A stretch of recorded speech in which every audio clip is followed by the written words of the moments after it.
Samantala, nanindigan ng National Grid Corporation of the Philippines o NGCP sa pagpataw nila ng karagdagang gastos sa mga consumer kasunod ng penalty na ipinataw sa kanila ng Energy Regulatory Commission o ERC.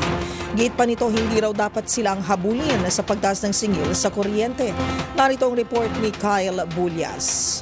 Dumepensa ang National Grid Corporation of the Philippines o NGCP sa pagpapasa nila sa mga consumer ng gasto sa kanilang unfinished capital expenditure. Kasunod ito ng ipinataw ng Energy Regulatory Commission na higit 15 million pesos sa NGCP dahil sa delay sa kanilang mga proyekto. Ayon sa tagapagsalita nitong si Attorney Cynthia Alabanza, ganito na ang patakarang sinusunod kahit noong gobyerno pa ang may hawak ng transmission. Paliwanag nito, mas magiging mataas kasi ang singil sa kuryente kung aantayin mo ng matapos ang kanilang mga proyekto. Sa consumer, ang kagandahan ho niyan, utay-utay ho yung bayad natin sa malalaking proyekto na daang bilyon na ang inaabot ng ginagastos ng NGCP.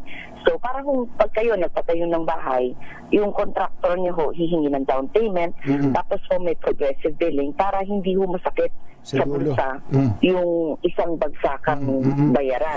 Samantala, sinabi rin ng NGCP na hindi dapat sa kanila isisi ang pagtaas ng singil sa kuryente.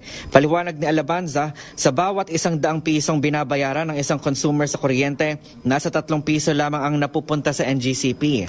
Kalahati naman ng singil sa kuryente ay napupunta sa mga generation companies, habang 23% naman ang napupunta sa mga distributor tulad ng Meralco. Samantala, ang nalalabi namang porsyento ay napupunta sa ancillary services at universal charges, kabilang na ang utang ng pamahalaan. Among others, yan ho yung ambag natin sa natang ng gobyerno nung panahon ho ng NAPOCOR. Kasama din po dyan sa others na yan na 18%. Yung ambag ho natin sa gastusin ng mga SPAG or ng NAPOCOR. Buhay pa ho kasi ang NAPOCOR at may subsidiya ho tayo sa operations niya. So yun, nandiyan na rin ho yung marami pa hong maliliit na charges na hindi po napupunta sa distribution, hindi din sa generation or sa transmission. Matatanda ang iniimbestigahan ngayon sa Kamara ang prangkisa ng NGCP dahil sa umano'y paglabag sa ilang probisyon at palpak na pagpapatakbo nito. Para sa MBC TV Network News, ito si Kyle Bulyas ng DZRH, una sa Pilipinas, una sa Pilipino.